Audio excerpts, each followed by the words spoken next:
Les Américains les surnomment à juste titre les chuchoteurs. En France, ils ne sont encore qu'une poignée et n'ont pas vraiment de petits noms. On les appelle sobrement les comportementalistes animaliers. Portrait d'une passionnée qui murmurait à l'oreille des animaux.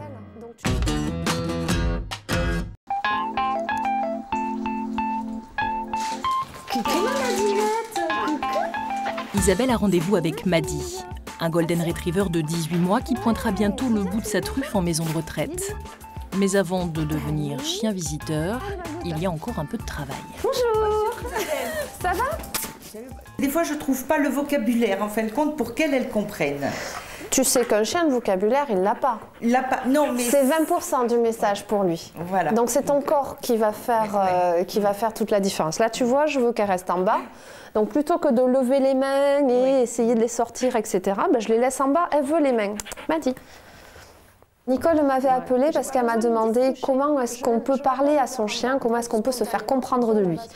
Au-delà de ça, on voit qu'en fait, ce qui lui manque, c'est surtout le côté comment arriver à gérer l'excitation de son chien, comment arriver à lui faire comprendre des choses quand elle est dans un mode d'excitation. Donc au-delà de comment lui parler, c'est vraiment comment arriver à canaliser sa chienne, qui est super adorable, mais encore un peu jeune, à 18 mois. Il faut que j'arrive, je le sens sans pouvoir expliquer, là je le sais, dans sa tête elle ne va pas travailler, alors déjà je le pense, je le formule. Ah ben c'est fini. Moi, je me définis souvent quand les personnes m'appellent, non pas comme un dresseur de chiens, ça, à la limite, ça ne m'intéresse pas, mais comme un décodeur entre eux et leur animal, pour leur permettre de mieux comprendre le comportement de leur chien et donc du coup d'adapter le leur pour modifier celui de leur chien. C'est de l'accompagnement, du coaching, donc c'est vraiment ça, c'est de l'écoute et savoir essayer de guider les personnes avec des mots qu'ils sont capables d'entendre au moment où ils vous appellent. Il y a certaines personnes qui vous appellent dans des moments de détresse ou d'euphorie. Il faut arriver à composer pour leur donner le bon message, celui qu'ils sont capables d'entendre. Parce qu'au fond, à qui vous vous adressez le plus? Au chien ou à son maître? À son maître.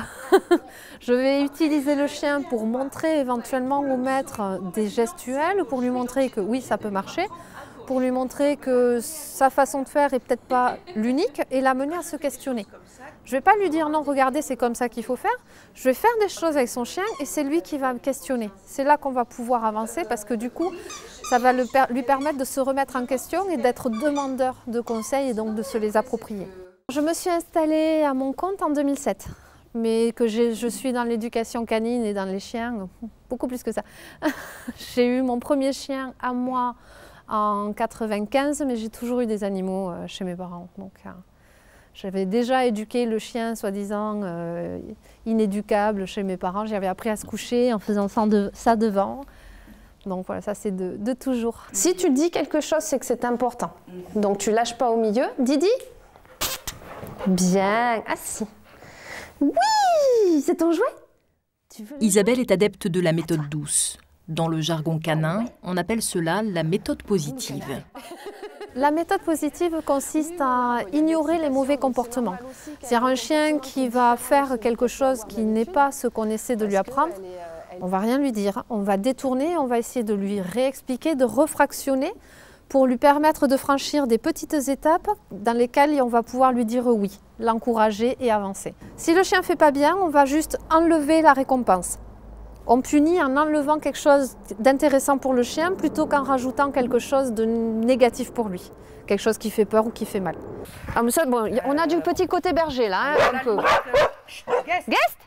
Oui, super. À la maison, ça me gêne moins parce que quelque part, elles sont chez elles aussi, donc ouais. on défend un peu. Eh, descends. Ça suffit. Par contre, quand on va quelque part... Descends. Guest assez. Quand on va quelque part, c'est moins marrant. Quoi, parce ouais. que tant qu'on n'a pas passé bien 5-10 minutes... Il y a de l'excitation. Et quand quelqu'un arrive là, d'habitude, vous faites quoi? Guest, ça suffit. Je m'égosille. J'essaie de les faire arrêter, mais c'est très difficile. Pourtant, ok, donc on va le faire. Je vais poser mon sac. Une chienne un petit peu sûre d'elle qui fait son rôle de gardien. C'est un chien de berger, donc elle fait son rôle, elle prévient, elle aboie, elle éloigne le danger. Et donc c'est une chienne qui s'est auto-récompensée dans ce comportement au fur et à mesure parce que madame a essayé plein de méthodes, n'a pas réussi à se fixer sur une et à aller au bout. Et comme elle a pris l'habitude de dire non à ses chiens, donc d'aboyer avec eux, il y a eu renforcement de ce comportement par tout un tas de faits. Et donc maintenant il faut arriver à casser ce cercle-là, donc à proposer quelque chose de nouveau au chien pour créer une rupture dans son comportement et pouvoir lui proposer donc du coup un nouveau comportement à la place. Je te prends un petit carillon ou un truc qui a le même bruit, ça on va trouver facilement. Je le prends des fois, je sonne avec. Voilà, et dès que ça déclenche, pied à pied, ça déclenche pas, nickel. Si on le déclenche 50 fois en 1 heure, elles vont dire oh, ça, je vais le faire, oui, voilà. Comme ça. Oui. C'est ça, l'idée c'est arriver à la déritualiser. Il faut bien évidemment avoir des connaissances canines, mais ça ne fait pas tout. Il faut vraiment être à l'écoute pour entendre les vrais questionnements des gens. Les gens viennent avec une question, mais qui peut-être cache quelque chose d'autre, et peut-être que ce qu'ils sont en train de nous décrire n'est qu'un symptôme d'une cause bien plus profonde. Et c'est cette cause-là qu'il faut mettre à plat et résoudre, sinon le reste... Si on corrige un mauvais comportement ponctuellement à un endroit, il y a quelque chose d'autre qui apparaîtra si jamais on ne soigne pas la cause. Et du coup, on propose un comportement autre. Là, vous savez qu'il y a quelqu'un qui arrive, donc faites-le avec des complices, quelqu'un qui arrive, qui vient vous voir. Et non, assis. Assis, bien. La voisine qui pourtant voilà. Tous les jours, ouais. Quand elle arrive, le temps qu'elle vienne de là à là, elles aboient, alors qu'elles la connaissent parfaitement. Oui, mais... Une fois qu'elle est là, c'est la fête, tout va bien. Oui. Mais c'est le côté, et on est là, viens nous voir, viens nous caresser. Ouais. Donc dans ce cas-là, non, si elles se mettent à aboyer, la voisine, elle fait demi-tour, elle rentre chez elle. J'ai une autre vie à côté, je suis ingénieure dans l'aéronautique, donc ça n'a strictement rien à voir. Mais c'est ma bulle, c'est mon espace passion, c'est mon espace de liberté. C'est vrai que quand je vois un client, quand je revois un client un moment après et que je vois qu'il y a une bonne relation avec son chien, que tout se passe bien, quand je vois les progrès du chien, le sourire du maître, ben voilà, j'ai gagné. Au pied. Bien. Au pied. Chut. Chut. Oui, à pied. Au pied. Non, assis. Autre boule de poil, autre défi pour notre comportementaliste. Du haut de ses 4 mois, Harrison donne du fil à tordre à sa nouvelle famille. Il y a quelques jours, en fait, il a mordu mon épouse. Il avait un truc dans la gueule, ouais. Un espèce d'oiseau en plastique, qu'elle a essayé de récupérer. Il a grogné d'abord. Il a grogné assez fort. Et quand elle a voulu l'enlever, il a voulu le récupérer en la mordant. Et donc... Non, ça c'est normal. Très bien, si vous me le dites. S'il avait prévenu et que votre femme a insisté, lui, il n'a pas pu comprendre. Ouais. Il n'a pas compris qu'on essaie de lui enlever comme ça son trésor. Donc ce qu'il faut faire... Assis. Ouais, c'est bien. Quand on a un petit chien comme ça qui découvre, qui trouve un trésor et qu'on veut le lui reprendre, il faut faire du troc. Donc il faut lui donner soit un jouet qu'il aime bien, ou une croquette, une friandise, quelque chose qu'il aimera bien. Pour que du coup, il n'y ait pas de conflit, c'est tu donnes. Et on lui propose quelque chose d'autre, c'est comme le corbeau et le renard. Si on lui présente quelque chose, il va ouvrir la gueule. Il y a beaucoup de demandes parce qu'on a des chiens, quand même, on dénature quand même pas mal nos chiens. On leur demande de vivre dans des contextes très urbanisés, très civilisés, sans trop de contact avec des congénères. Et donc du coup, on perd un petit peu de vue leurs besoins vitaux et leurs besoins instinctifs. Et donc c'est vrai que ça crée des fois des déséquilibres qui sont difficiles à gérer pour les maîtres. Si j'avais quelque chose à dire à quelqu'un qui veut s'installer, je lui conseillerais de bien réfléchir parce que c'est vrai qu'on se dit au départ que c'est super, on va travailler avec les animaux. D'abord et d'un, on ne travaille pas tellement avec les animaux. De deux, on répète énormément la même chose tout le temps, à tout le monde. Donc au bout d'un moment, c'est vrai qu'il peut s'installer une certaine lassitude. Et aussi une certaine frustration parce que les gens nous appellent pour avoir des conseils, mais surtout pour avoir une solution. Et bien souvent, ils ne s'investissent pas suffisamment dans la recherche de la solution, ils ne s'impliquent pas dans les conseils qu'on a donnés. Il faudrait avoir la passion vraiment pour travailler vraiment avec les animaux, mais surtout avec l'humain. C'est un métier qui a de l'avenir, oui, parce qu'on demande énormément de choses à nos chiens.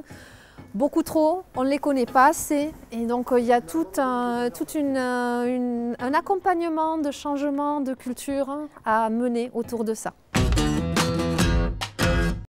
Ils sont encore assez rares, ces organismes qui forment au métier de comportementaliste animalier. À Blagnac, Léa Pâques a formé une 60aine de professionnels en 7 ans. Les formations durent 5 semaines. Les sujets sont en fait assez vastes, puisqu'on aborde bien sûr tout ce qui concerne le comportement animal. Ça va de l'apprentissage, on parle de l'histoire des chiens, on parle de la domestication, on parle de beaucoup de choses. Bien sûr des problèmes liés au comportement, donc ça c'est le premier volet. Deuxième volet, c'est la psychologie humaine. C'est une chose vraiment importante pour nous parce que c'est ce que peu de gens font quand ils s'occupent d'autres problèmes de chiens, les éducateurs ou autres, ils ne sont pas formés à ça.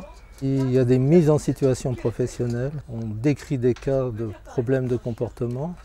Et on demande à nos stagiaires de jouer le rôle du comportementaliste, puis tour à tour du propriétaire de chien. On filme ces situations, on les analyse en présence bien sûr des stagiaires. Chacun donne son avis sur la question. On avance énormément par ce biais-là. On travaille avec des animaux, on voit les réactions des gens, la communication qu'ont les stagiaires avec un animal. Il y a 2 volets particuliers. Il y a un volet qui aborde les problèmes liés au comportement, que ce soit des agressions, enfin il y a des tas de types de nuisances. Cette formation s'adresse aux professionnels des animaux de compagnie et qui n'ont pas toujours le temps ni la formation complète de bien aborder ces cas de problèmes comportementaux. Et puis il y a tout un volet qui est le volet préventif, la prévention des troubles et des nuisances. Ça s'adresse à des gens qui veulent en faire un métier à part entière.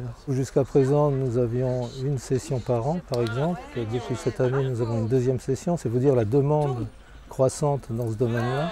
De plus en plus, les animaux de compagnie sont utilisés par des institutions comme des maisons de retraite ou des hôpitaux, par leur lien et par le bénéfice qu'ils donnent aux personnes âgées par exemple. Et là, les comportementalistes médiateurs, entre autres, ont vraiment un rôle à jouer dans ce domaine-là. Lorsqu'on pense à comportementaliste, on pense immédiatement aux problèmes uniquement de comportement, alors qu'il y a beaucoup d'autres choses à faire. Et le faire connaître, c'est, je pense, développer les facultés dans ce métier-là et en faire un vrai métier qui est, à mon avis, vraiment en train de le devenir. Un métier pour lequel il n'existe encore aucun diplôme reconnu. Toulouse pourrait bien être pionnière en la matière. L'université Paul Sabatier est en effet habilitée depuis 2011 à dispenser une licence professionnelle. Pour l'heure, elle n'est toujours pas ouverte.